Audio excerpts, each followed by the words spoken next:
On today's episode, we're moving on up to the dead side. We watched Ghost Fever as we wrap up the films of Alan Smithee today on Nothing Movies.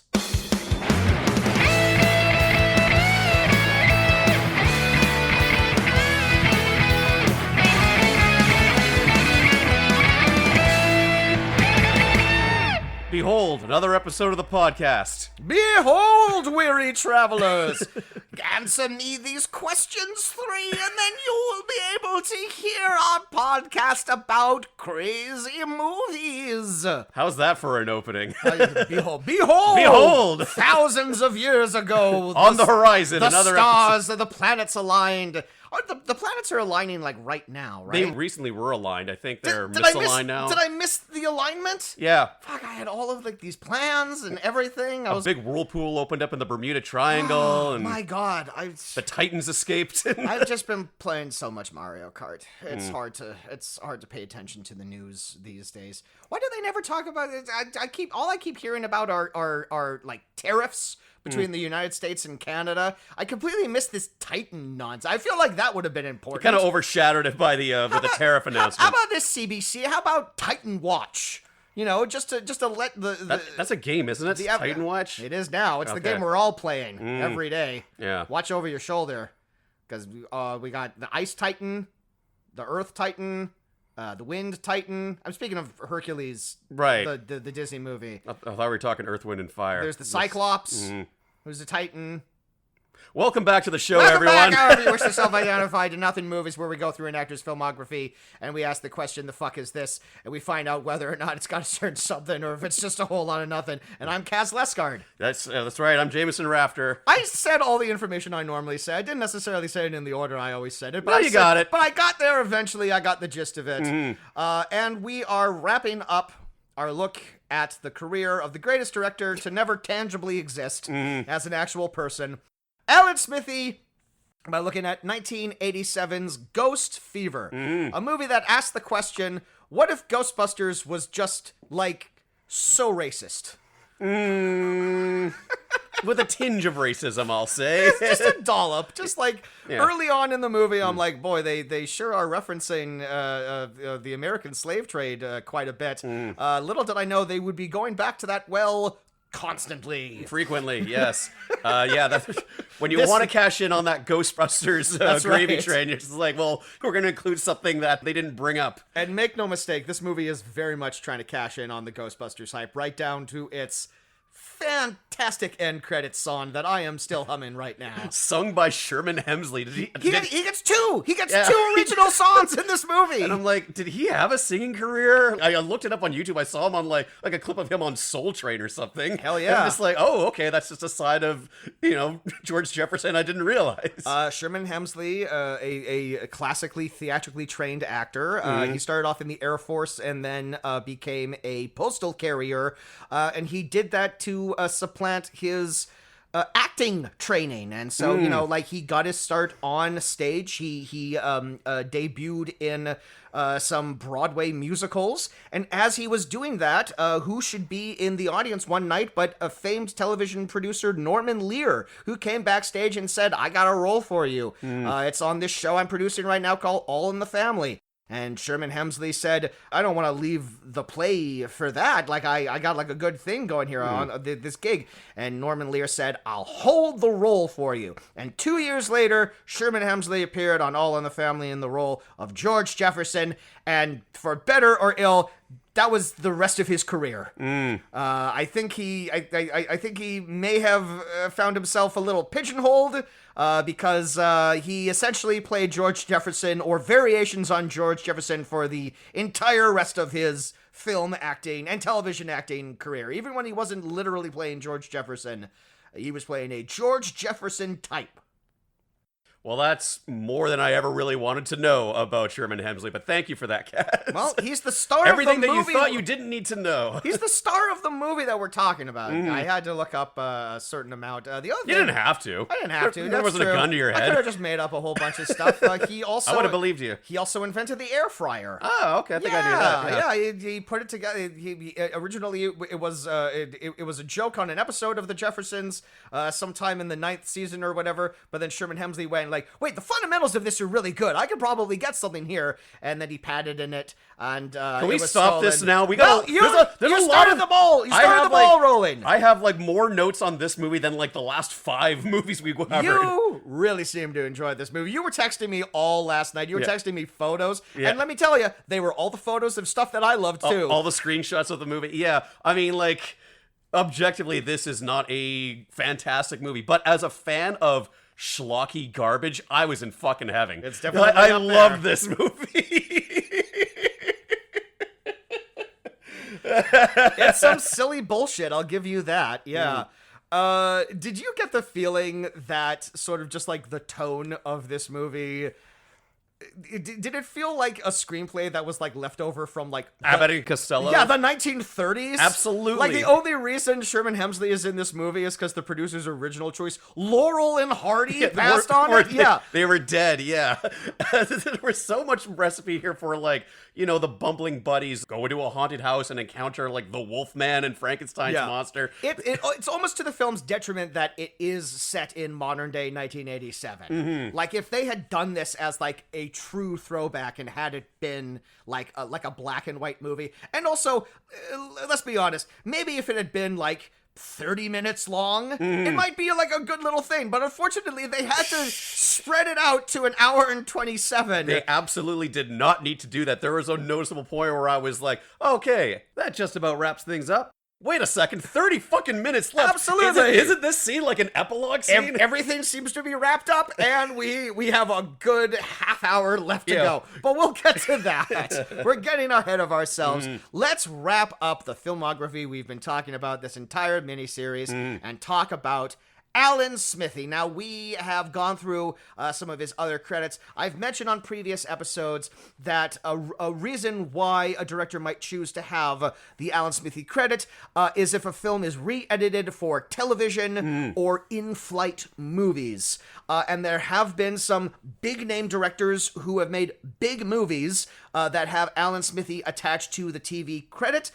Michael Mann has done this twice. With the TV versions for Heat and The Insider.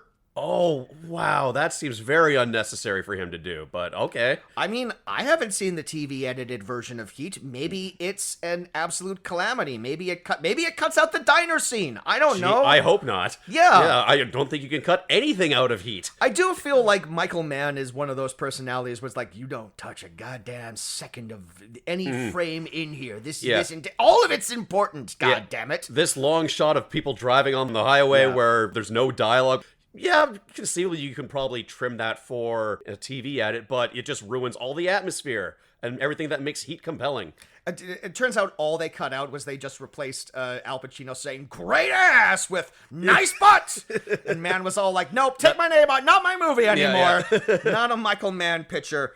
Director Martin Brest has also used this twice for the TV versions of Scent of a Woman and Meet Joe Black.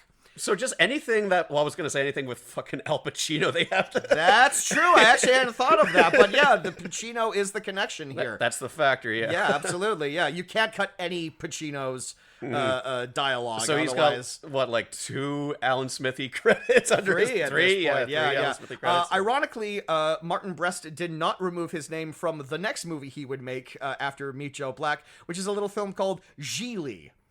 Oh, Which he come on. maybe should have removed his name for. If there was a time to pick Alan Smithee, it might have been for that movie. He's like, I made my mistakes with taking my name off of this and Meet Joe Black. Yes. Well, never again. Oh, fuck. Yeah.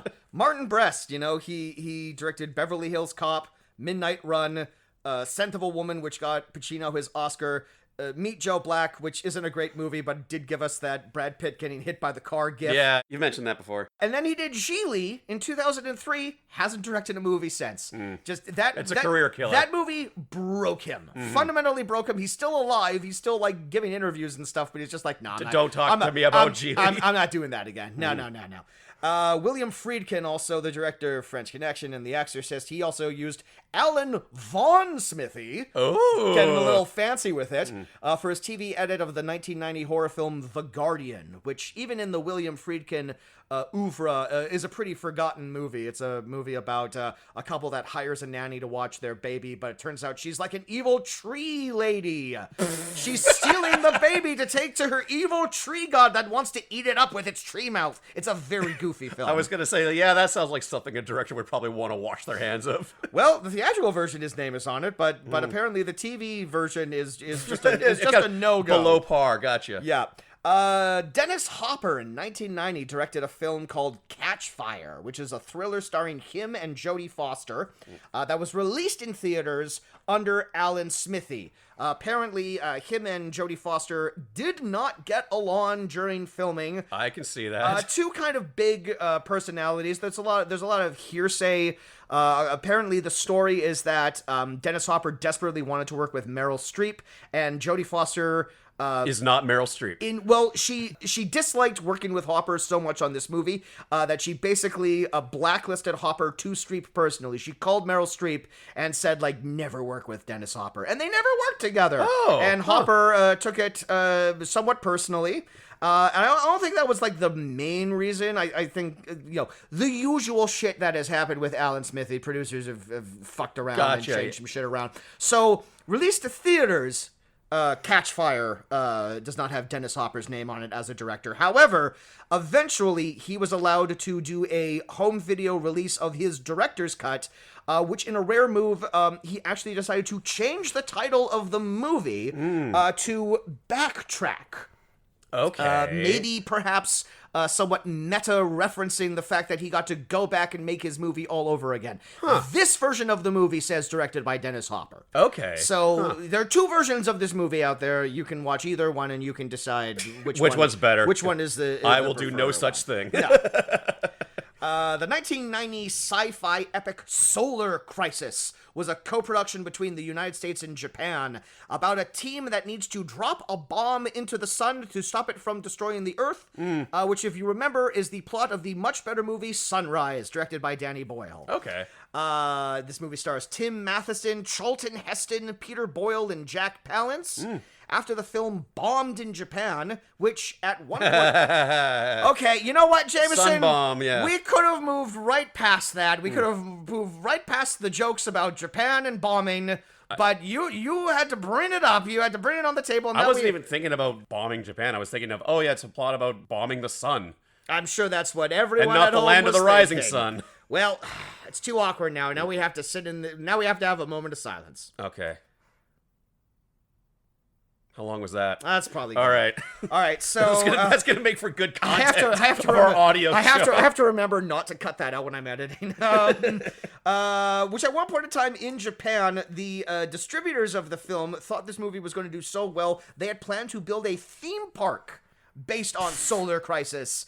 Japan loves their theme parks. Yes, absolutely. But the film bombed in Japan, so for the American release, they filmed a whole bunch of scenes to supposedly make the film better, which prompted director Richard Serafin to remove his name from it.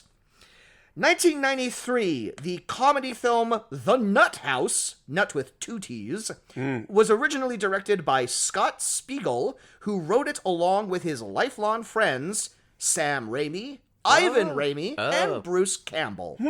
This is a movie about twin brothers, one of whom has multiple personalities, who switch places and wacky antics ensue. Okay. Was produced by Brad Wyman, who wasn't confident with Spiegel's direction and had him replaced with Adam Rifkin, who has gone on to direct films like Cabin Boy and Detroit Rock City. Okay. This caused all four childhood friends to remove their names from the film and replace them with pseudonyms. Scott Spiegel replaced his name with Peter Perkinson. Okay. Bruce Campbell replaced his name with R.O.C. Sandstorm. Okay.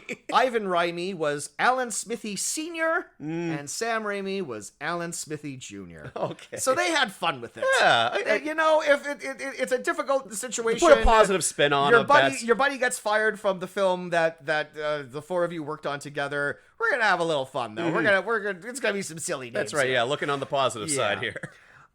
And finally, Alan Smithy has directed a big handful of horror sequels, including the straight-to-TV film The Birds 2: Land's End. Okay. A sequel to the classic Alfred Hitchcock film, which stars original Birds actress Tippi Hedren, not playing the role she played in the first movie. Confusingly. Yeah. She's in the sequel, but she's a different character. Jeez. Always a good sign. Yeah. Man, the balls on someone to take a Hitchcock classic and say, like, I'm thinking that this deserves a sequel, and I think I'm the one to do it.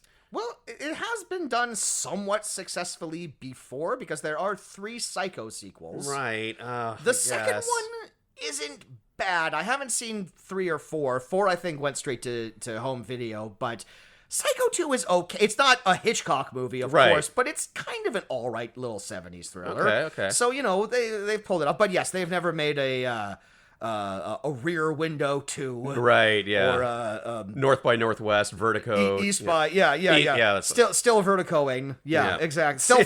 Still falling. The straight to VHS Maniac Cop 3, Badge of Silence. Okay. Yeah, I know. Well, I've seen the first Maniac Cop. Yes. That's all right. Speaking of Bruce Campbell. Yes. The director of this film, William Lustig, originally wanted the script to be about a black lead character who is investigating the Maniac Cop in Harlem.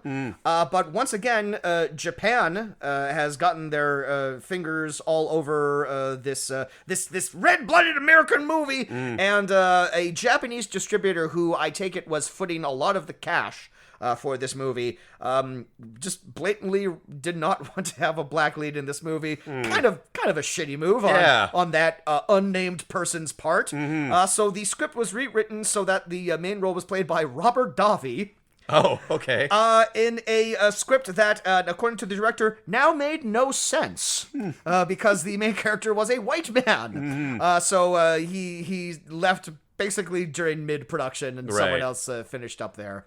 But finally, I want to get to what I've always viewed as probably one of the best known Alan Smithy movies outside of Burn Hollywood Burn. Certainly one of the few movies that I always associated with the name of the director. And that would be Hellraiser Bloodline. Yeah. The fourth in the Hellraiser franchise, in which Pinhead notably goes to space. Ah, I see. Huh. A very ambitious film in the Hellraiser franchise. It's both a prequel and a sequel. It jumps back and forth in time, where you see sort of like the origin of the Lamont configuration, the box that holds the Cenobites, and then it cuts forward to the future where the descendant of that character is now on a spaceship and he's trapped Pinhead. Yeah. Much like the first Hellraiser, Pinhead is barely in the original movie, which did not sit well with this film's producers, someone we've spoken about far too recently, the Weinstein brothers. Okay, yeah. Yes. This was during the era of Dimension Films, which would release a lot of cheapo horror movies and horror movie sequels. They also had their grubby mitts on the Halloween franchise at this point in time. So they required a whole bunch of reshoots. They wanted way more Pinhead, so there's an entire prologue to the movie now that Pinhead is in that he wasn't in originally. Relationships between characters have changed entirely. Okay. And the film, on the whole, doesn't make as much sense as it used to. But you know what? It's not the worst film with the Hellraiser title attached to it, which is not surprising, seeing as there are like 80 Hellraiser movies. Yeah. There's almost as many Hellraisers as there are Amityville movies. Yeah. You know, it's interesting that I've never once considered the possibility that long-running film franchises would have an Alan Smithy name attached to it. it is kind of funny that Harvey Weinstein is attached to 2 Alan Smithy films in various ways. Probably not surprising, given that his pseudonym back in the day was Harvey Scissorhands. Yes. Because he would take a film from a director and he would go, a snip, snip, snip, a snip, snip, snip, and he would release a much shorter, shittier version of that film. So there are a lot of directors who I would like to get a Dennis Hopper-style director's cut of movies that Harvey Weinstein took away from him. But it's still not the worst thing Harvey Weinstein has ever done with his hands. That's right. In particular. Yeah, and, since then, Alan Smithy still continues to be used. There are big-name directors who have taken their names off of projects. They use other pseudonyms other than Alan Smithy. Now it'd almost be kind of like a. I'm sure you have examples, but I'm sure. Well, one of the examples is previous episode, Accidental Love. From director David O. Russell, who, of course, has directed films like Three Kings and The Silver Linings Playbook.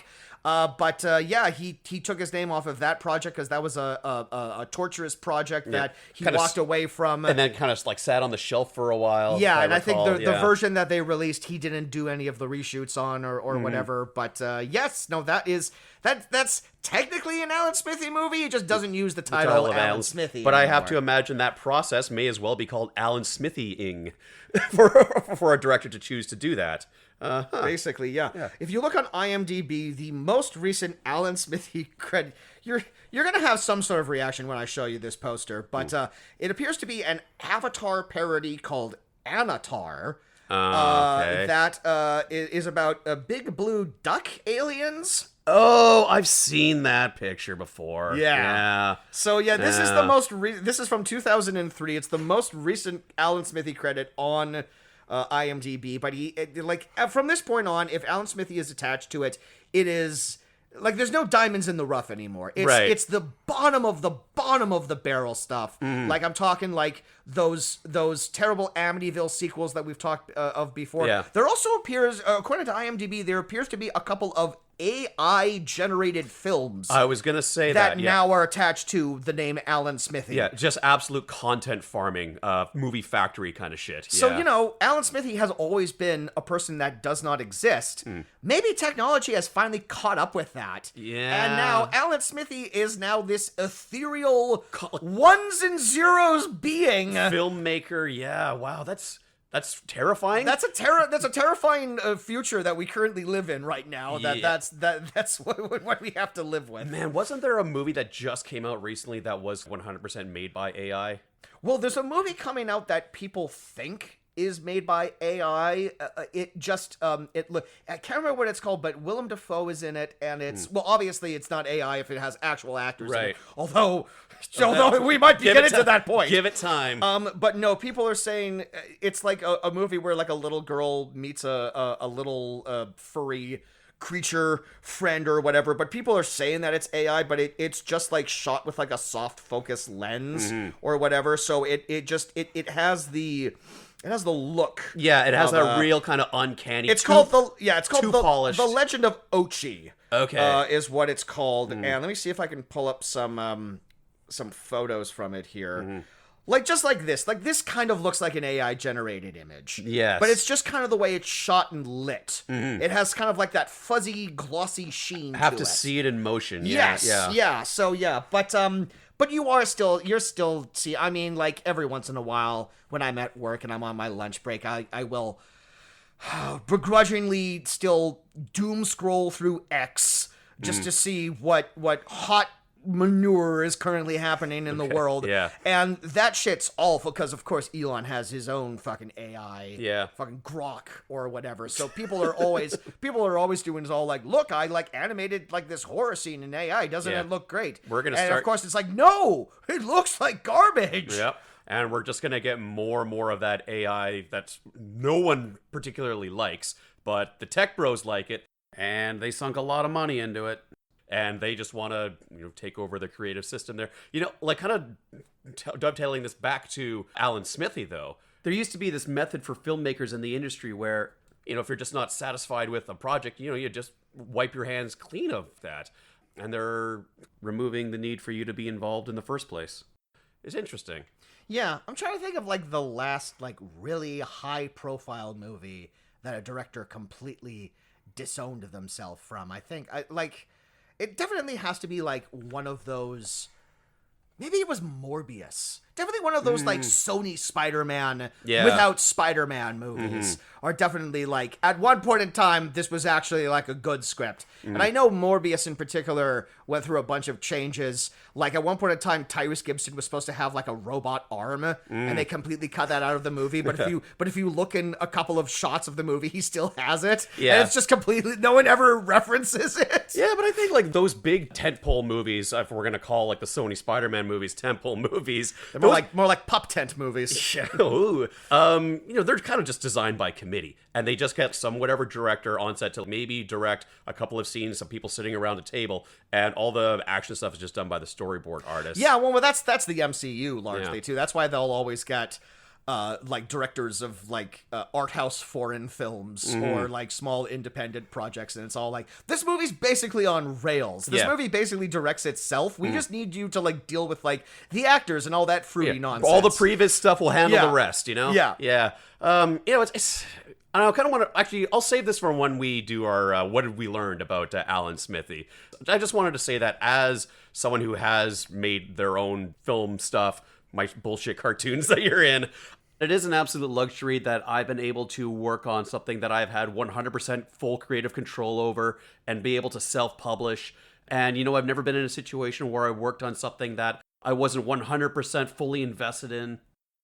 Actually, I'll save this thought for later. I mean, just to sort of like dovetail and put a button on what you just said, I mean, that is the tenuous process that all filmmakers have to walk when you are creating a movie, is that to a large degree it is a business. It is part of a business-based decision. You do have to deal with producers, and those producers have bosses, and those bosses have bosses, and it all goes up to fucking David Zaslav or whatever fucking stuffed shirt is like pulling the strings, stamping fucking paper or whatever. And it does suck that occasionally it is an inherently artistic process that has found a way to blend itself with corporate business bullshit. And that's always been the tightrope that movies have been walking since the advent of Hollywood. In a perfect world, yes, you as the director are the keeper of the vision of this project, but also there's a bunch of other people that are working behind the cameras, that are working alongside this,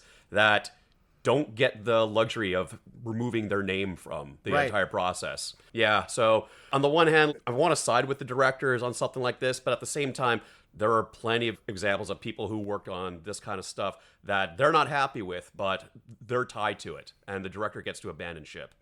I don't know. I don't know what I'm saying on this. And famously, the director is the captain, and the captain is the one member of the crew that's not supposed to abandon. They're supposed to be the last one on. You go down there with the cellist. Yep. That's the amount of orders. Everyone else, the cellist, then the captain, maybe. That's maybe you can float on it. I don't know. We need like at least one of them. That's true. And they do a Jack and Rose situation. Like, there's room for me on that cello. I don't think so. That would not be buoyant at all. It's got a big old hole in it. That's right. Yeah. All right. Well, Ghost Fever. we got there. We got there eventually. All right. We'll take a little break, and when we come back, oh, you're not looking so good. Me? Oh. Yeah, I think you got the Ghost Fever. I got a fever. I didn't believe in ghosts. Now I got Ghost Fever. Yeah, and the only cure is, I don't know, a boxing match. We'll get there.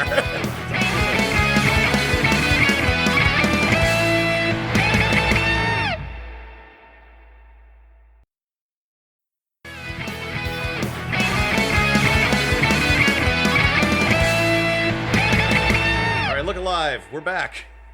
You see, it's funny because it's a ghost. It's a ghosty you pun. You said look alive, but this movie is full of dead people, both in character and in real life.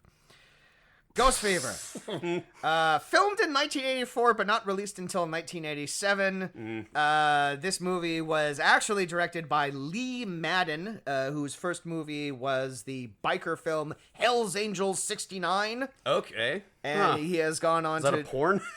No, it is a movie about the Hells Angels in the year of 1969. Makes sense. You know, I was at work recently, and I was talking to a coworker, and we were just looking at a screen with a bunch of numbers on it, and the number 69 came up, and of course, me being 10 years old, I went, nice. And my coworker said, actually, the real number that's popular amongst everyone these days is 99, which is just spooning.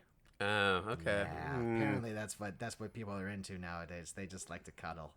Okay. We've become a much softer, a cleaner society. That's certainly what we've become. Other films that he directed include Angel Unchained, Night Creature, and these last two just sound like movies that Troy McClure would have starred in. The Manhandlers and The Night God Screamed. Oh God.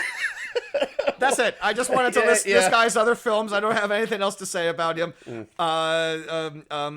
Ghost Fever was his final movie. He never directed anything after that. Left on a high note, I'll say. Left on a high note. Took his name off the project. Apparently, one of the major financiers of this movie was Sherman Hemsley himself, who sunk a ton of his own money into this. Did not make any of it back. Basically bankrupted him. No! Which is incredible when you consider that this movie looks like it had a budget of $20. This movie really looks bad, and it's not just because we're back to watching a terrible YouTube rip, although that is part of it. That's part of it, yeah. But No, I could have made a better looking movie than this. Like for a movie, just using like a regular handy cam for it, and I don't know, like a big enough, nice enough house, but man, did they just like shine a big spotlight on. Yeah, we did really too much set dressing in here. A lot of empty rooms. Yeah, for a movie that more or less takes place at the same location, like a big old haunted house, it's a surprisingly sparse, unempty house. Yeah, definitely. Like you would think that there would be a few set pieces, like there is, there's like bits with like a chandelier and stuff like that, but I don't know, it's a haunted house. You want to at least put some money into the set dressing. No, he put a lot of money into the soundtrack where he's composing his own Ghostbusters theme. And let me tell you, that's money, top of the charts. Money well spent. if the Ghost Fever vinyl still exists out there, you can go ahead and send that, Care of Nothing Movies.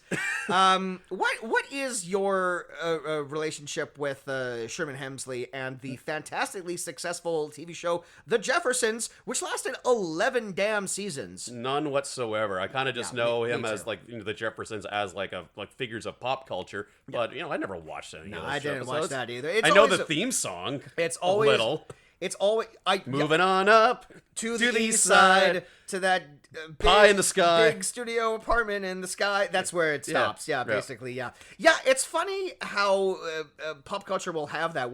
They will have like these massive institutions that lasted for over a decade of television.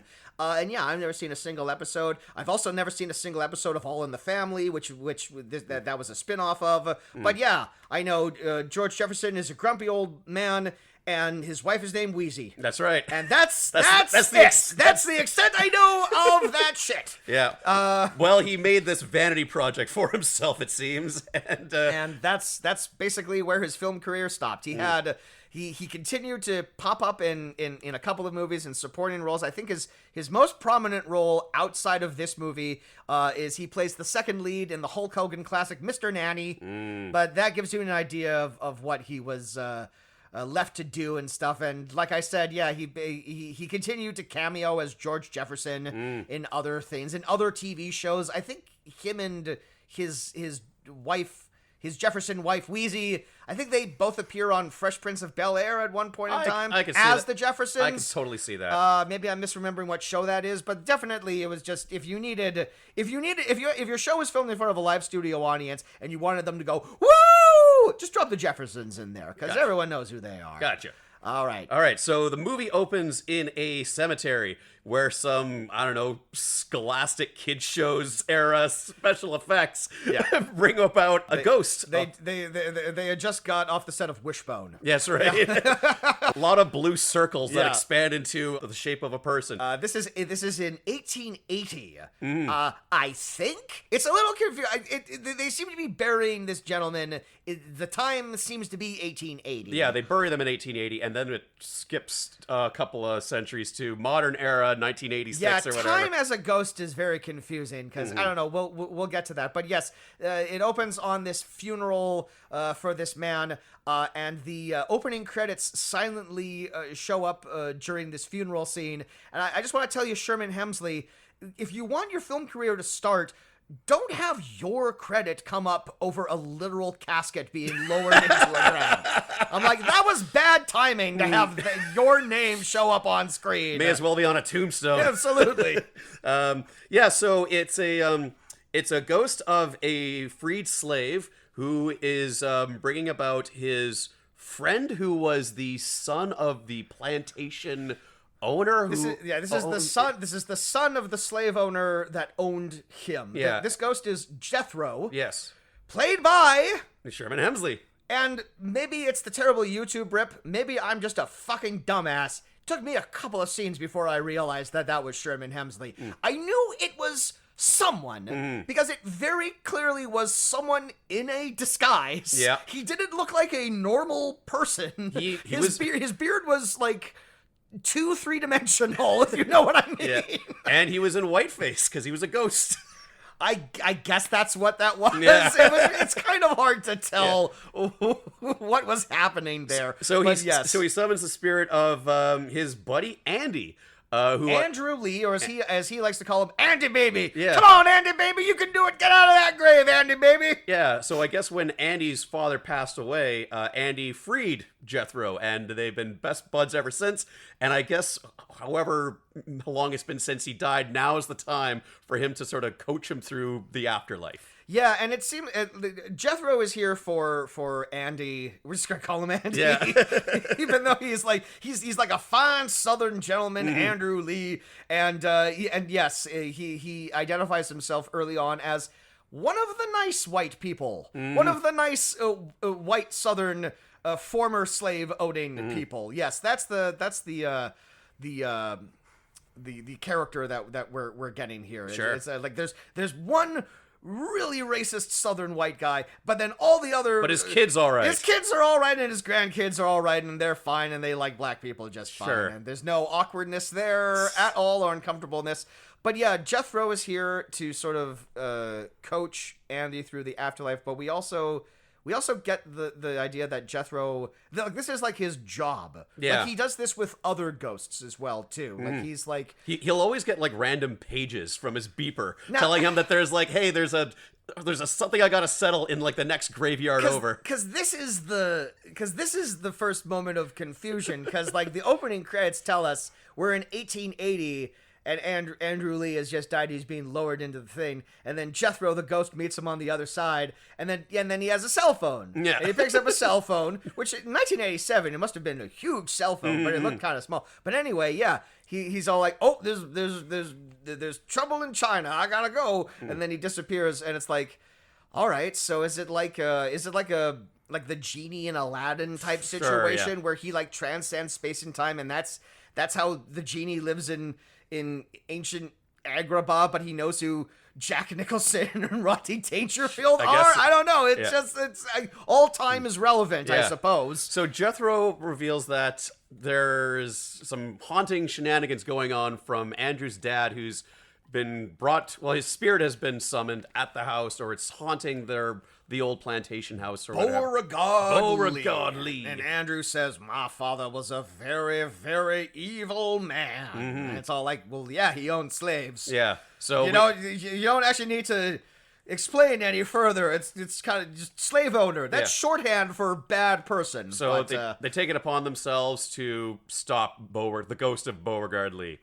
We later find this is jumping ahead a bit, but we do later find out that some of the slaves that he owned were Haitian in nature, and as such, they understood the rites of voodoo. Yeah. So a voodoo curse has been placed on the grave of Beauregard Lee, so he can never leave his grave. Except he almost immediately leaves his grave. Yeah. You know, how? Not explained. I will say that, you know, for being such an Abbott and Costello knockoff movie, I appreciate that there's some lore. There's some deep, spooky lore going on here. I say deep lore, but, you know, they offer up an explanation as to kind of what's going on. It falls apart later on throughout the movie, but I do appreciate that it's just like, instead of, oh, there's just monsters amok, no, they actually explain why there's ghosts and spirits up and around. You know what I would have accepted? Monsters amok. I actually would have been perfectly fine with that as the plot of, if you looked up the description and it just said monsters amok, I would have been all like, sign me up. All right.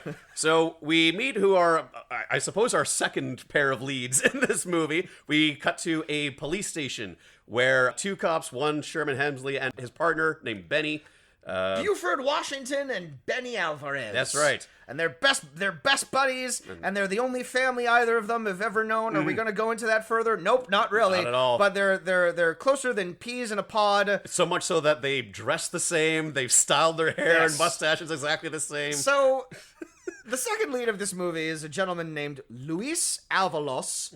Probably mispronouncing that.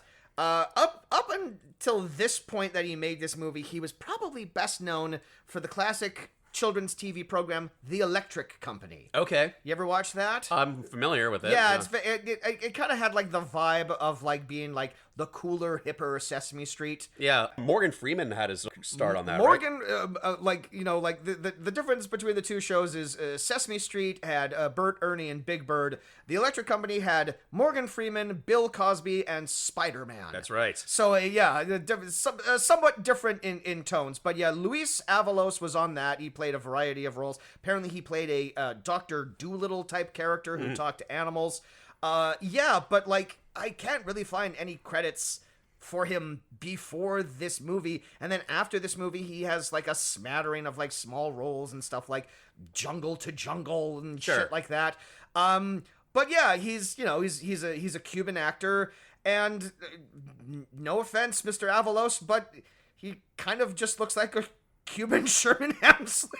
Yeah. The entire time I'm watching it, we're watching two guys who look the same. Hey, we're not saying that all people of color look the same to us. We're just saying literally these guys are styled to look exactly the same. They're both short, bald, mustachioed men. Yeah, wearing three-piece suits. Yes, wearing like the detective's overcoats. Like, right. They're literally dressed the same. The only difference is Benny has a slightly larger mustache. That's right. That's really the only way to tell the difference between these two men is a big stash, small stash. So Benny is reading a newspaper where ostensibly Smokin' Joe Frazier is in town. Essentially, special guest star Smokin' Joe Frazier. He's essentially doing the plot of Rocky, where he's like the heavyweight champ, but he wants to challenge a local nobody for like $1 million prize if they beat Smokin' Joe. That will come back later. Yes, that's some good foreshadowing. Put a pin in that for much later. Yes. Joe Frazier should be noted is played a character named Terrible Tucker, which maybe not a great name to associate with your boxing career. Just terrible, especially if you want. It's an ironic name, like how they call big people Shorty. Gotcha. Right. All right. So the chief of police comes by and he says, "I have this eviction notice for the Magnolia House." Sorry to correct you, but what he actually says is, "I have an eviction notice for the." I heard myself doing that. Yeah, no, he's got a real graggly voice. You okay there, bud? Oh, was that worth it? I went too Nick Nolte on that one. I went further than any Nolte has ever gone before. Yeah, I could have sworn this guy was the same guy I've seen in one of my favorite schlocky movies, Get Even, but I looked it up. It's not who I thought it was, but he has the same kind of demeanor and exactly the same scratchy, gravelly voice. I got a job for you two guys. You know the old Lee plantation just inside the county line? Old Magnolia House. When I was a kid, we used to call it Spooksville. That place is haunted. Haunted? You really don't believe that, Buford? I'm delighted to say that the name of this actor is Pepper Martin. Yeah. Who is a former professional wrestler from Hamilton, Ontario. Nice. Probably his best-known role is in Superman 2, where after Superman gives up his powers to be with Lois Lane, this is the flannel shirt bully who beats him up in the restaurant. Oh, okay. Yeah. How about that? All right. So he gives them the eviction notice saying, there's only 2 old ladies that live at the mansion. Go clear them out, because that place is set to be demolished or something. And Sherman Hemsley is hesitant because growing up in this town, he went to that place during his childhood Halloween nights, and he believes it's haunted. And this is confirmed when we see a flashback of him in his youth getting scared away by a vampire when he goes to trick or treat. So this is an entire scene that was filmed, It's a bunch of kids dressed in Halloween costumes. There's the one character who's young Sherman Hemsley. And yes, they go up to the house and they say trick or treat. And then, yes, a spooky Halloween vampire comes out and the kids get scared and they run away. And then 2 spooky Halloween witches come out and they scare the kids and they run away. And that's the flashback. Now, this is a scene that was filmed and there are actual children in the scene. For some reason, either they didn't bring a microphone with them to set that day, or the day that they got together to record ADR for that scene, Their voices no dropped. children could be found. Because this entire scene, the 2 things you notice almost immediately is none of the dialogue matches any of the characters moving their mouth. In fact, I don't think any character opens their mouth at all. Nope. Yeah. But if they did, the voices coming out would be noticeable adults. Yes. Like Sherman Hemsley's child voice. It sounds like he smokes 3 packs a day. It's ridiculous. That's chicken. I'll show you. Wow. Look at this place. Did you hear something? This was the moment where I kind of put my notebook down. I'm all like, oh, do I need to pay attention? Is this going to be this kind of terrible movie? This is, And you were right. This scene is crazy. Yeah. That they thought this would work. Because it's literally just, they just got some footage of kids randomly trick-or-treating, and it's literally just like, hey, what's over there? I don't know. Let's check it out. Let's go over there. Yeah. Hey, let's check that out. Oh, I want some candy. It's like, we're honestly not that far away from how it sounds. It's so dumb. Oh, yeah, but Sherman Hemsley doesn't want to go to this house because he believes in ghosts, he believes in spooks, he believes in... specifically vampires. He says vampires will suck your neck. And that'll be important later. That's right. Believe it or not. So they get to the house, and that's where we just get a bunch of haunted house staples. You know, there's a suit of armor that kind of comes to life and takes a couple of whacks at them without them really realizing it. It's also important to remember that at this point in time, our peanut gallery ghosts are also in practically every scene. Where basically this movie is these 2 cops bumbling around a haunted house, Assisted by ghosts. and then they cut to the 2 ghosts, the ghost of this old Southern man and Sherman Hemsley in heavy makeup as a former slave, and they're just running commentary. and it's just running commentary throughout the entire movie. And sometimes they try to affect the plot because Andy inhabits the suit of armor, and then Jethro also does they very nearly kill them at this point. They're ostensibly trying to scare them away. Because but very violently. Well, because the ghost of Beauregard is also in the house, so their goal is to scare them so Beauregard doesn't kill these guys. Yes, but at this point in time, I don't think they know Beauregard is back. The thing is that the film sets it up with it's all like Beauregard can't get out of his grave. Ancient voodoo curse, it's fine. And then when we cut to the haunted house, Beauregard's ghost is just there. Yeah. And then Jethro's just all like, I guess he got out somehow. Who knows how? Moving on. Yeah, you know what? They also set up that Jethro and Andy have fireball powers. Yeah, if you concentrate hard enough, ghosts literally can do magic. And Jethro tells Andy, he's like, you just gotta concentrate really hard. Just keep saying fire, fire, fire. and he gets to a point where he's just going like fire, and just all like, and then like edit that into like a fucking like metal song from like the 70s. Sample that somewhere. Yeah. As they're going through the house, they stumble upon, trap doors and moving walls and stuff like that. There's like a wall with just like a bunch of spikes on it, and really shitty looking really spikes. crappy looking spikes that apparently are very dangerous. And Jethro makes the treadmill move. The treadmill rug move. He turns a rug into a treadmill, basically, and Sherman Hemsley has to keep running to keep himself from being impaled on it. Or maybe it's the other guy.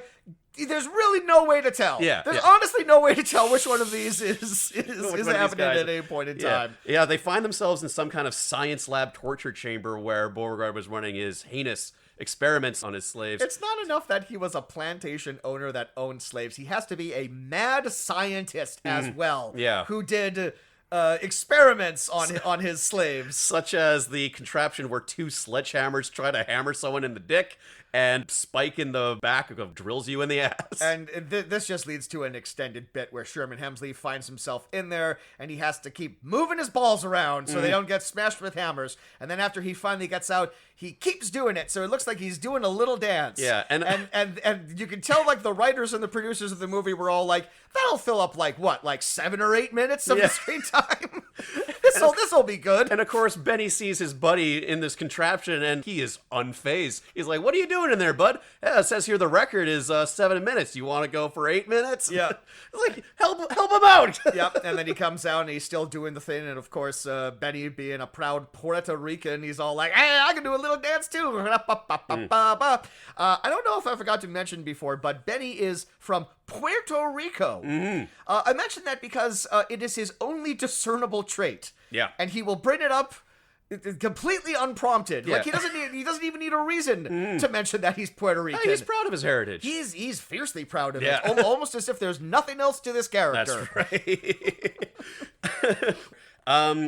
As they go through the house, there's ghostly nonsense that happens. Sherman Hemsley is thrown up against a wall, and then he's levitated and spun upside down. And then he's all like, "I don't like that. I'm getting out of here." And then he's thrown up against the same wall and spun around. And he's all like, "This is no good. We got to get out of here." And then he's thrown up against the same wall. Like, they kind of have like one trick that they keep going back to over and over again. As they go through the house, they meet the 2 sisters that live in the house, who are not old ladies. They're young, beautiful women. They are 2 Southern belles, and I have to imagine they were told to sing badly, intentionally, because this is the worst fucking song I have ever heard in my life.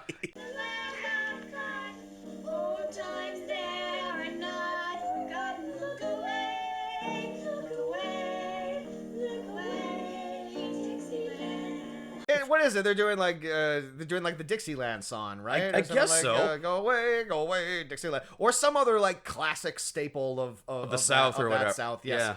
But these are beautiful sisters, Linda and Lisa Lee, who indeed are the grandchildren of Beauregard, which I suppose would make them great-grandchildren, I guess. Great-grandchildren, yes. So Andrew is their grandfather, and they are here, and they are living here along with their medium, Madame Saint Spirit. Yeah, she could have fooled me. I thought she was a Vegas showgirl. She has some pretty amazing hats, I gotta say. Yes, and the hats change with every scene that she is in, yes.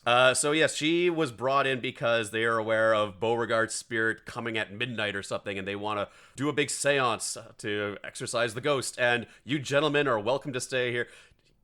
Come to think of it, the men just kind of barge their way into the house, and they are undisturbed by the arrival of these 2 guys. But I guess we'll find out. I don't know. There might be some reasoning behind that. There actually might be like a plot specific reason as to why they're totally fine with these 2 guys just coming into their house completely unprompted. Now, given the fact that they are officers of the law who are there to evict these 2 ladies, but of course, va-va-voom, they can't even get around to pulling the eviction notice out of their pockets because they're just so taken with these ladies' beauty, and of course, they are inexplicably into these much older gentlemen. Well, because according to Sherman Hemsley's production, no, they have to be into these 2 old guys.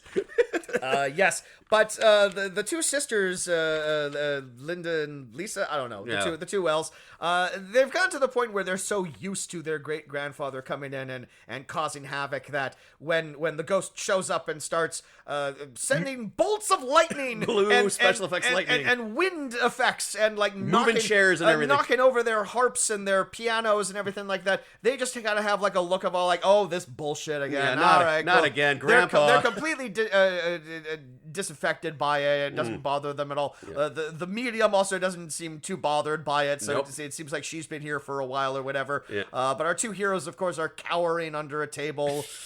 Benny, at this point in time, he's identified himself as like the least superstitious of the 2. Even when it is proven beyond a fact that ghosts are real, he never loses his skepticism. No, he's the cool one of the 2. Exactly, exactly. That's his thing. Is Sherman Hemsley is the nervous one, and he's the unflappable one. Exactly. Yeah. I've got to notice that, for all this movie's fault, some good in-camera practical effects of making all this stuff move.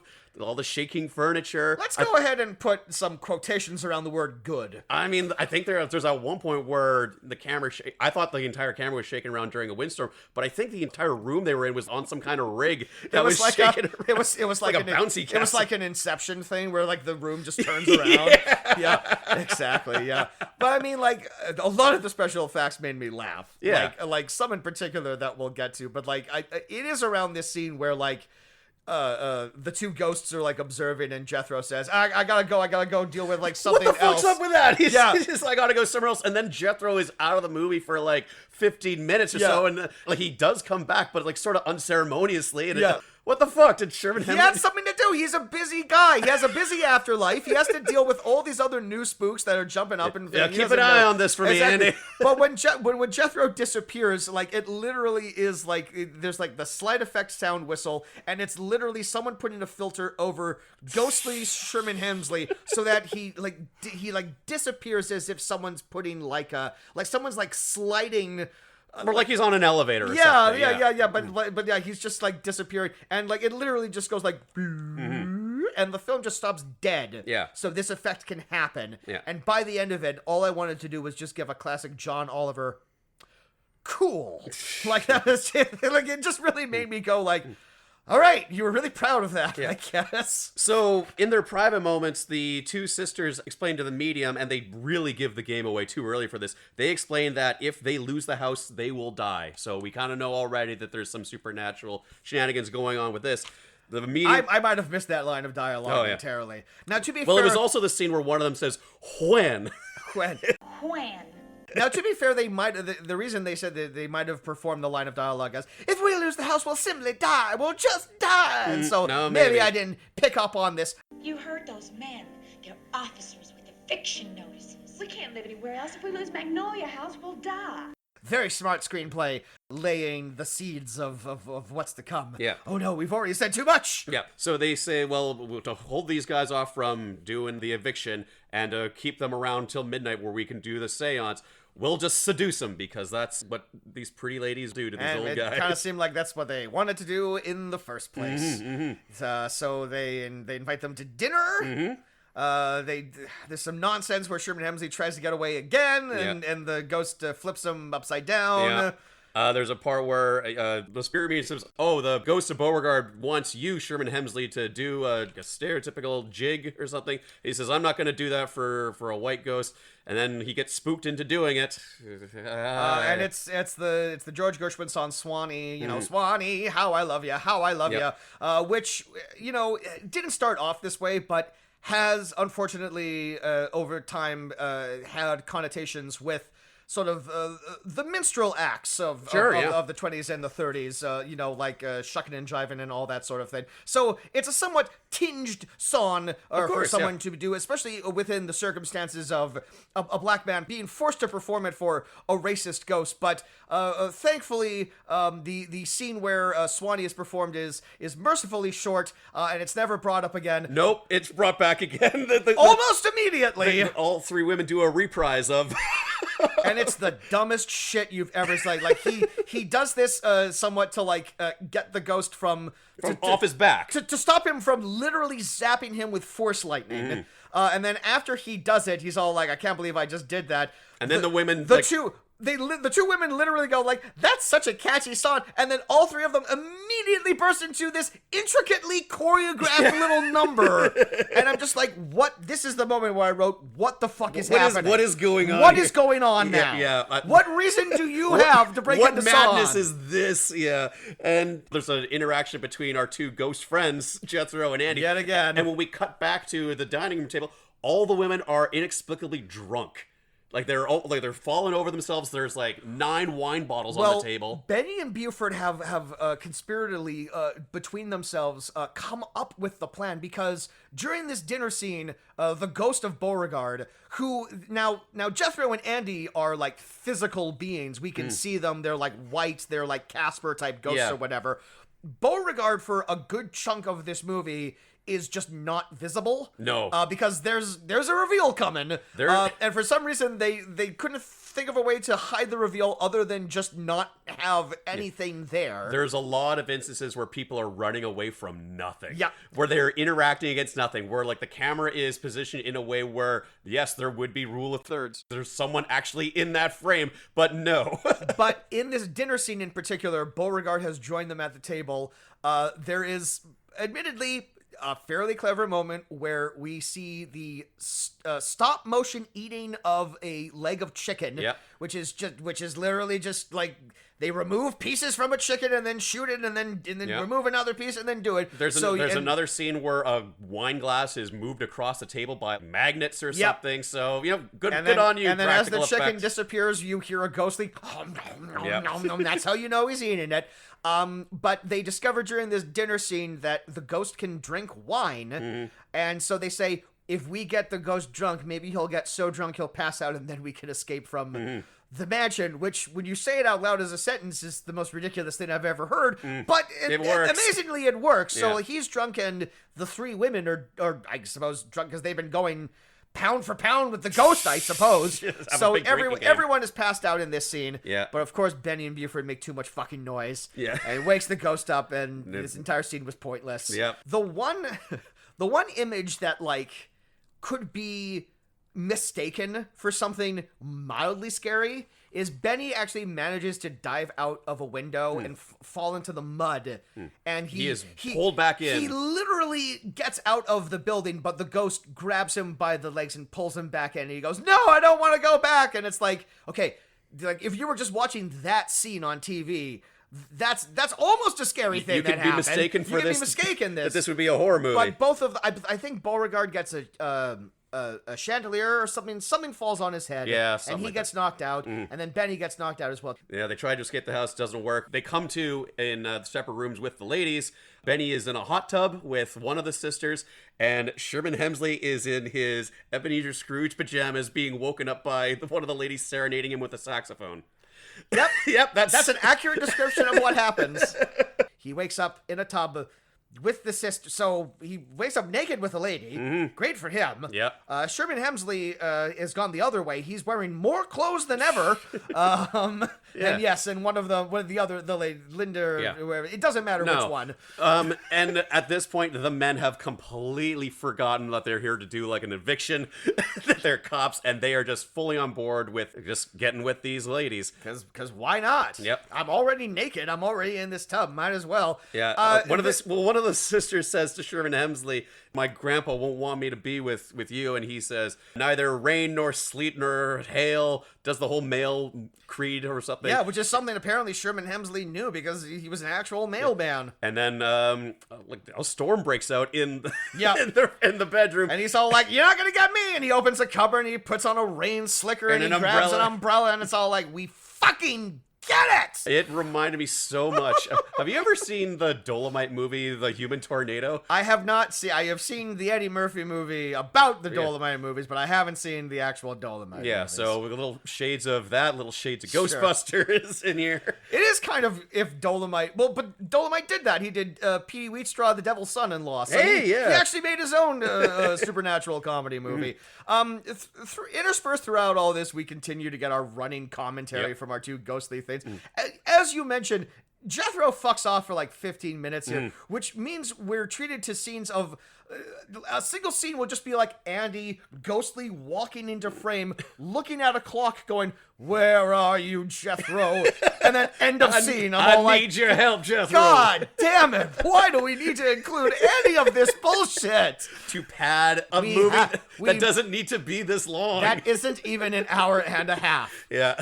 which is again, I want to reiterate, this movie should have been 40 minutes long and it been in black and white. He says, like, "I need Jethro to get back here by midnight." Oh, it's 20 minutes to midnight, so he uses his ghostly powers to move the hands on a grandfather clock back. That does not affect time whatsoever. No, and what's even funnier is in the next scene, Beauregard's unseen figure comes back, moves the hands back to where they were before, and goes, "Ha ha ha." Regain the time that was lost. Yeah, and I'm just all like, well, if you were going to do that, why not just make it midnight?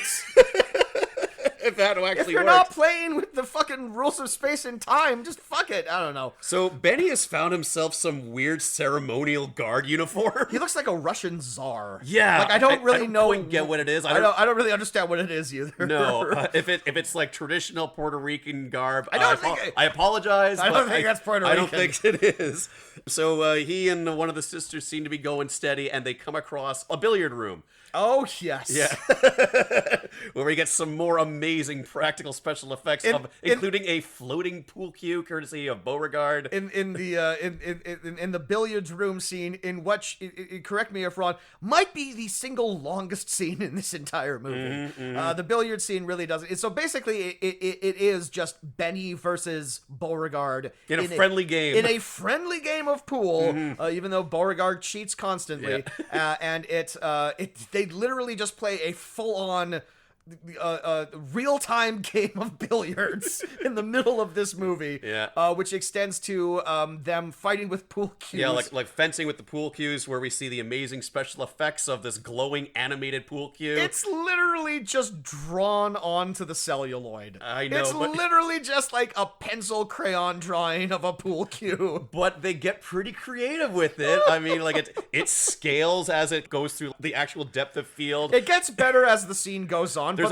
a part where it kind of like swoops around the camera. Sure. They went overboard with this a little. The effect gets better as the scene goes on, but the first time that cue shows up on screen, it's so animated. It's so funny. Clip art that is just dragged across the end. It shows up and then Clippy showed up in the corner. Can I Looks help like you? you're trying to make Ghost Fever. Can I want some help? Want some help? We need all the help we can get. So, the pool cue fight ends with Benny trapping Beauregard in a drape or something, and now we just have like a man under a drape trying to get loose, and they're like, okay, well, that takes care of that. Let's off to the ballroom. Yep.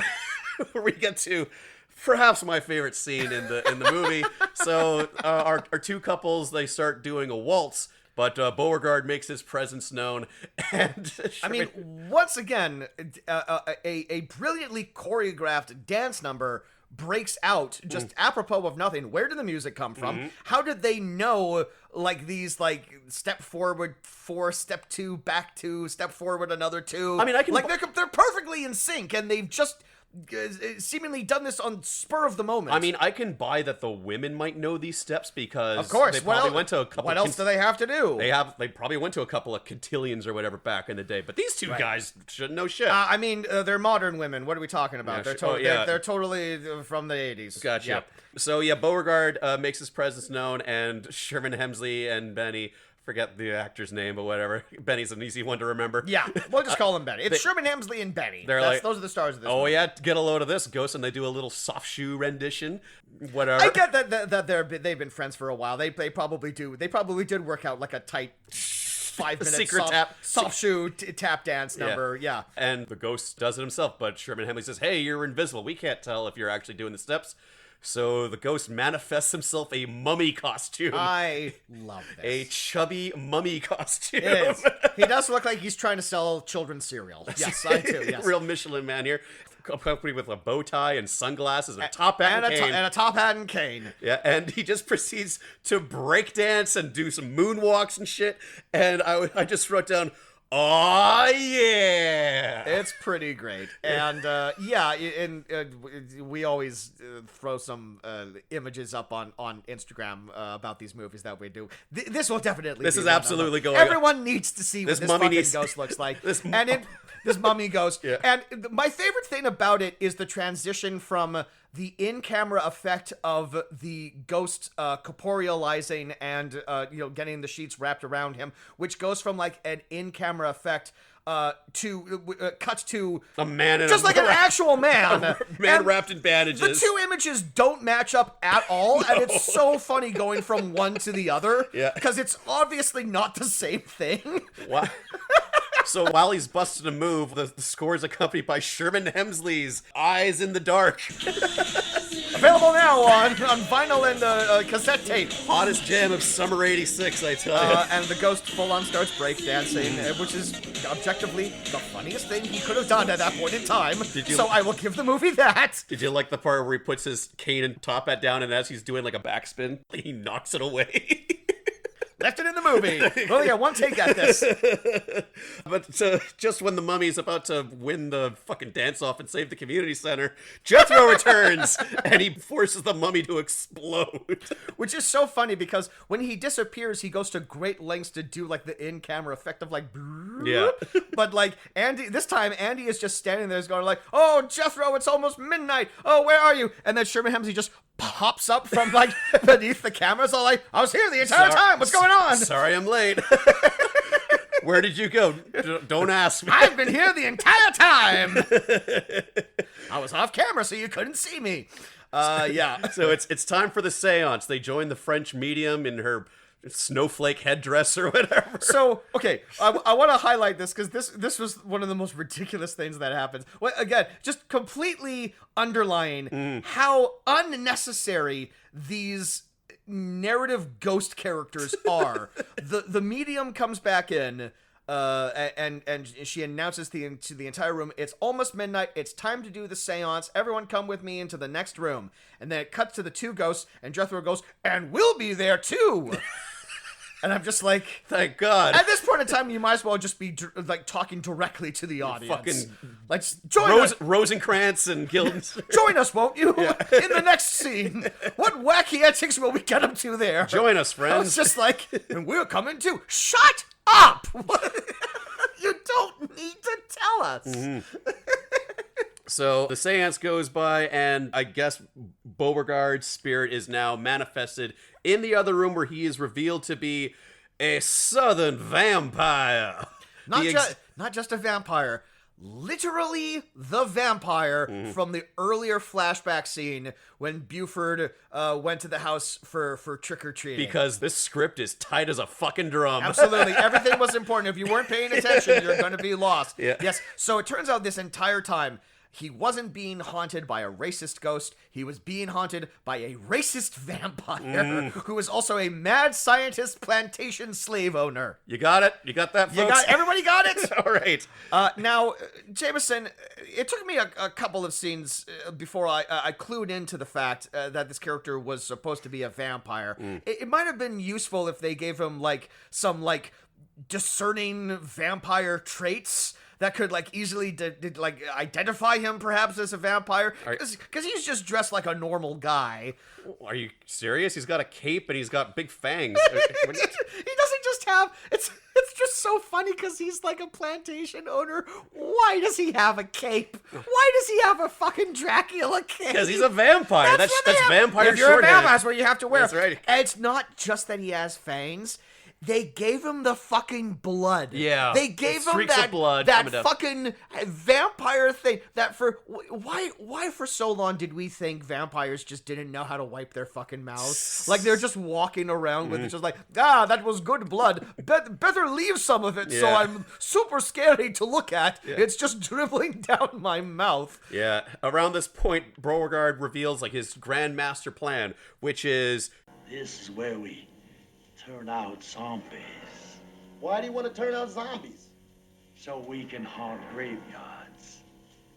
Why do you want to haunt graveyards? Turn out zombies. Makes sense to me. Yeah. That's very important to learn. Yes. Much like how in the earlier scene, it took me an embarrassingly long amount of time to realize that Jethro was Sherman Hemsley in makeup. It took me until the end of the movie where I looked at the credits to find out that Vampire Beauregard is played by Pepper Martin, the same actor who played the sheriff in the earlier scene. He looked completely different, and also the YouTube cut was so blurry I could barely tell. Right. He's not talking like this. So he can't talk like that. He's just putting on a voice. The master of accents, this guy. So he traps our two cops in the dungeon, because this place has a dungeon. We've been to the dungeon. We've been to the dungeon. It has one of those one of those electric things. You put your hand on it and like the like a Tesla coil or whatever. I think that's what it's called. Sure. So he means to use his crack team of scientists to experiment on these guys. He does have a crack team. I completely forgot that. Mm-hmm. He just opens a door and they're doing skeleton surgery. Yeah, they're which when you say it like that, it sounds like someone is doing surgery on your skeleton. No. There is a skeleton lying on the table, and they are doing reverse surgery to it. They're putting things into it to make it into a zombie. That's right. Which I guess that's how it works. That's how it works. In a movie that features voodoo, this is how you make a zombie. That's how you make a zombie. Yeah. Step 1, get skeleton. Step 2, put things into it. There you got your zombie. So Jethro and Andy bust the cops out of jail by casting magic missile to break down the walls. Andy's gotten a lot better at fire. He's figured out how to do it. Yeah. Sherman Hemsley and Benny are running through the grounds of the mansion, getting chased by zombies and the vampire. At this point in time, there's a vampire. There's a whole bunch of zombies. There was kind of a mummy in the earlier scene. I'm surprised this movie didn't throw a fucking wolfman at us. I know, right? Like, I was waiting for the wolfman. I was waiting for a wolfman in the wings to show up. Like, it's just they had every opportunity. Turn Smoking Joe Frazier into a werewolf. That's what we do. Yeah. Also, in an earlier scene, the vampire's head surgeon or whatever the hell it was, part of his thrall, or whatever. Was saying like, oh man, because he says Benny and Buford are gonna supply them with new body parts for the things, and the guy goes like, oh thank goodness, we're down to our last spleen, and I'm like, well, you're only gonna get... why does a zombie need a spleen? They're just reanimated corpses. They don't need to filter blood. Also, they're saying that they're running low on body parts here. Well, if you kill these two guys, you're only gonna get like. You're still going to be on a shortage here. You're just going to get 2 additional bits of whatever you need. You're basically just going to get 2. Also, here's an idea. Why not just kill these guys and turn them into zombies? Hey, how about that? Why do you need to take their body parts and put them into... you're overcomplicating things. Just turn them into zombies. You're dumb. You're dumb at this. Yeah. You're bad. So one thing that I didn't mention, or that we didn't mention, is that Jethro is actually the great-great-great-grandfather of Sherman Hemsley's character. Yes. So I guess there's like a familiar thing why he's helping him out in this situation. And yet, I want to say, like, having that kind of connection between these two characters, Sherman Hemsley doesn't do a fuck lot in this movie. Benny is the big action hero in this. Yeah, Benny is basically the main character of this movie. If there's a set piece, Benny is the one that is doing it. If there's a fight scene, Benny's in the fight. Yeah, knowing that Sherman Hemsley sunk so much of his own money into this movie, he kind of doesn't give himself anything to do. No. There's never a moment where he's like the hero. He never like outsmarts the villain or anything. Like Benny does everything. He kind of just like shoves him forward to deal with the monsters. Yeah. To the point where, when they are confronted with the vampire and the vampire says, I will give you fellas a fighting chance. That's when Jethro, says to Benny, you can fight him. Here's a stick. Fight this vampire. You can fight him, person I've just met. Yeah, hello, grandson. I have no relation to you, Yes. but Benny, you're my guy. Yeah. And this is just another case of Beauregard just being the dumbest vampire in the entire world. He says, like, I will give you a chance to defend yourself. Choose any weapon. I'm a master of any weapon. And wooden stake. Yeah, wooden stakes. Give me a sharp piece of wood. Yeah. And Beauregard's like, I see no problem with this. This will go swimmingly for me. Oh, I'm dead. Yeah, he's impaled, and that's our big villain destroyed. And this next scene where they're talking to the police chief. Well, this is clearly our final scene, our final set piece, our epilogue scene. Yeah, the vampire has been staked through the heart. And what more is there left to say? And it seems the day has been saved. It seems like they're not going to go forward with the eviction because they've fallen in love with these 2 girls. And 25 minutes left in the movie. Yep. How do we film? What could possibly happen? What's possibly left for this movie to go on? I thought maybe there would just be like some dead air or something on this YouTube upload, or a still frame that's like extended for 25 minutes or something, right? Maybe some behind the scenes. It's just shit a on this, still right? frame of Sherman Hemsley looking at the camera, just going like, or like a lot of times we watch these movies on YouTubes and they're TV rips, so it's all like it's commercials. It's Ghost Fever plus like the opening 10 minutes of Family Ties, Yeah. or something. But no, there's more of this movie. Yeah. So the chief of police fires the 2 cops for not evicting the 2 ladies from the house, and that's when the 2 ladies explain what we already know. Well, you figured it out. Well, I'm a big dummy. Sure. They reveal that they're essentially immortal so long as they don't leave the house. They are a different type of ghost. Yes. And it's unknown whether or not the medium knew about this or not, because she has disappeared from the movie, never to return. No. Yeah, and wait, does she come back? I'll get to it. Oh, thank you. All right. And they can't be evicted from. Well, they can't lose the house if it's going to get demolished, because then they will just cease to exist. They can't live outside the confines of the mansion unless they, I don't know, take a pill or something, because they are in the next they say that they have ectoplasm vitamins. Sure, yeah. That they take. That's a single line of dialogue to explain how sometimes they can leave the house and go downtown or whatever. But if they leave, the house is destroyed, or they leave it, they will cease to exist. And they show this by one of them goes out into the garden, and she says, if we leave the house for any length of time, we lose our youth and our beauty. And we get another great time lapse dissolve shot of just them putting more and more makeup on this attractive lady. And she just has like some wrinkles and, just a really bad wig on. Yeah. And then Buford immediately sees this and says, it was you. You were the 2 witches from the earlier scene. Remember the earlier scene? Here's a quick 2 seconds. Here's a quick 2 seconds of it or whatever she said. Yeah, our grandpa made us do that because they wanted to scare people away. So we were the witches. So they need to raise, $1 million or something to save the house from being demolished. I don't think it's $1 million, but they need to raise a considerable amount of money to stop the eviction. So, well, hey, remember that boxing match we told you about at the start of the review here? Nope, sure don't. Because that was over an hour ago, and it was a single line of dialogue. Well, now this movie becomes the final act of of a Rocky movie. I want to reiterate, we're not making this up. The last 20 minutes of Ghost Fever are a boxing movie with nary a ghost to be found. No. All of the supernatural shit just stopped. I think maybe Jethro and Andy are in the audience watching the boxing match, but they do, correct me if I'm wrong. They're there. The 2 sisters are there, and the French medium is there. And there's a line that Sherman Hemsley says, and she's brought her boyfriend. And we see him in one part where he claps his hands. That's right. But he has no dialogue. That's He's not right. introduced. I Who the forgot fuck all is this about guy? that. That's so confusing. Who the fuck is this guy? Why bring that up? You're so right. I completely forgot about that because that was so dumb. But you're right. And she bought her boyfriend.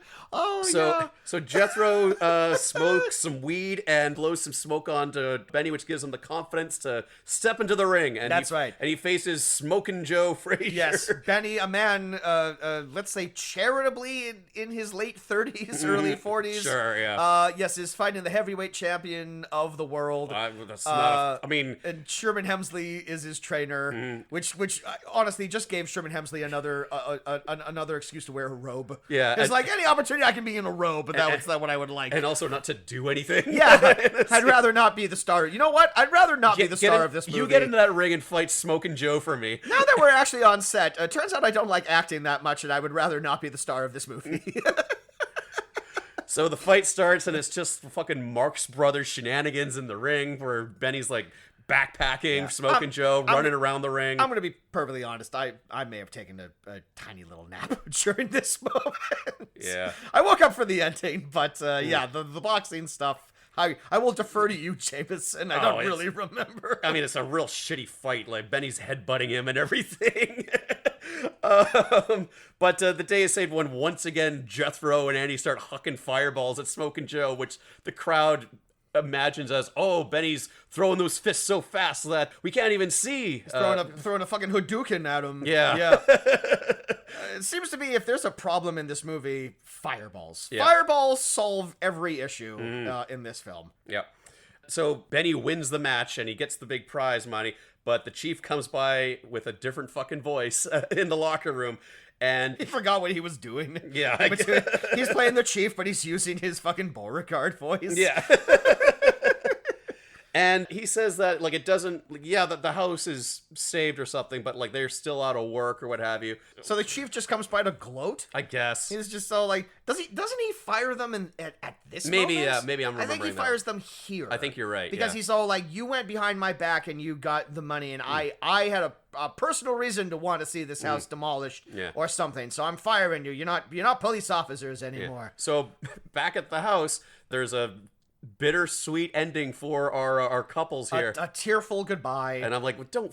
This is the last fucking movie that needs a bittersweet ending where they're just like, oh, ladies, we're from two different worlds. You'll stay young forever, but we're just gonna get older. And I mean, we're already quite old. We're gonna get Yeah. older.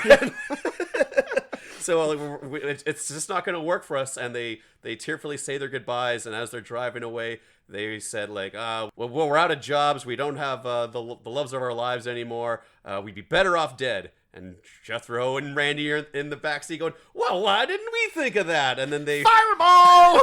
and One more fireball for the road. And Jethro kills his descendant. And he kills them. And that's how the movie ends. Jethro just straight up kills them, and their fucking car goes veering off of a cliff. Yeah, big fireball explosion, and then they're dead. And we cut back to the house, and it's just a B-roll footage from the earlier scene where Benny is back in the hot tub with the one sister, and now Sherman Hemsley is cheersing champagne with his ghost girlfriend, and he looks directly at the camera and says, "Us dead people sure know how to live." Freeze frame.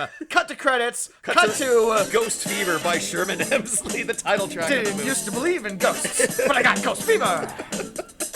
It's pretty great. I'm That's- actually not gonna lie. It's a jazzy little beat. Sure. And I kind of dug the hell out of it. Absolutely. Something strange is getting close. Playing havoc, playing jokes. I thought I didn't believe in ghosts, but I got ghost fever. The investigation's off the ground. Everything is upside down. What's that eerie kind of sound? I got ghost fever. And yes, that is the fucking movie. Oh my fucking god. What a thrill ride. Changes on a goddamn dime, this thing. Anything you wanted to mention that we didn't bring up? I got a line, and I got a weird sight gag I want to mention. When Sherman Hemsley is on the phone call with the chief of police, did you get a good look at the fucking phone Sherman Hemsley was using? It was like a club. Was it not one of like those like super old ones where like you have to hold the speaker up to your mouth and then the two piece Nope. one? Well, I don't know. It's a haunted house. It looked like a baguette with a feather on it. They had different ideas of home decor back in the South in the good old Dixieland. I don't know. I just like the only thing I wrote down was after the racist vampire is revealed as like the ultimate villain or whatever. I forget if it's Sherman Hemsley or if it's the other guy, but someone says all like, "All right, we're all having like a big joke. Take that goofy mask off." It's all like it's very clearly just a man's face. It's like, come on. I don't know. I suppose that was meant to be a joke saying like you're ugly or whatever. But what have you, but yeah. All right, last thing I wanted to mention here is a line that Andy says to Jethro, or if he's figured out a way of how to get rid of Beauregard. Have you figured out a way to get rid of him yet? Well, I think I'll send him to Siberia to haunt the Russians. Good idea.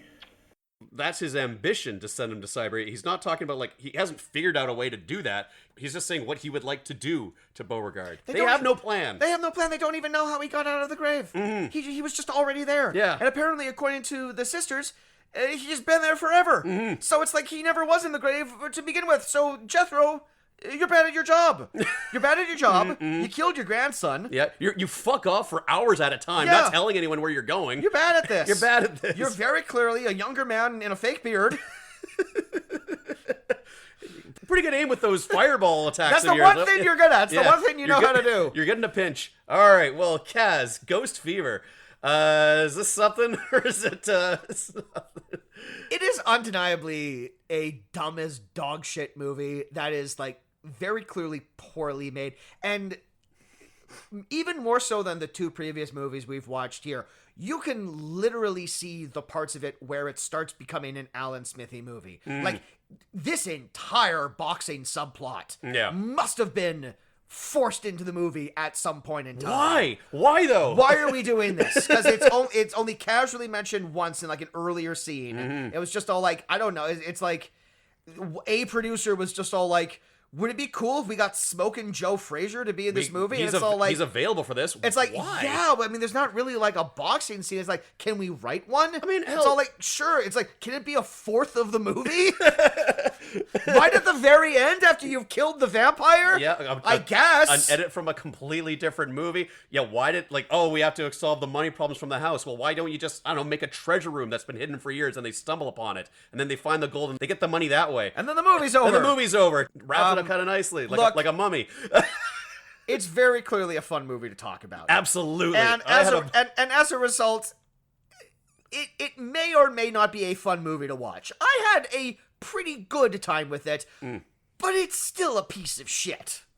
Yes. I'm not saying that necessarily is a bad thing. I don't know if the intention was to do a callback to an Abbott and Costello style horror that comedy. really has to be what it is. And then it just like lost itself along the way with just so many dumb decisions on how they depicted the ghost powers. And yet they went pretty ham with the practical effects, and they went the extra mile with some of the dumb blue lightning effects that they had on this. I don't know if this was Sherman Hemsley just letting his freak flag fly. He doesn't have like a screenwriting credit on this, does he? He doesn't have a screenwriting credit on this. He doesn't even really have a producer credit on this. All I have is this one piece of information from the IMDb trivia, the most trusted news source in the world, that apparently this movie almost bankrupted Sherman Hemsley. Gotcha. The other thing I learned about Sherman Hemsley leading up to this is that he was famously an intensely private person. He never married. He never had any children. He largely avoided the spotlight. He didn't really enjoy being a famous person, despite the fact that he continually made appearances as George Jefferson. Okay. So it really did seem like a monkey's paw of fame for him, where it's all like, you're one of the biggest stars in sitcom history. I guess I have to do this. I am undeniably a pop culture figure.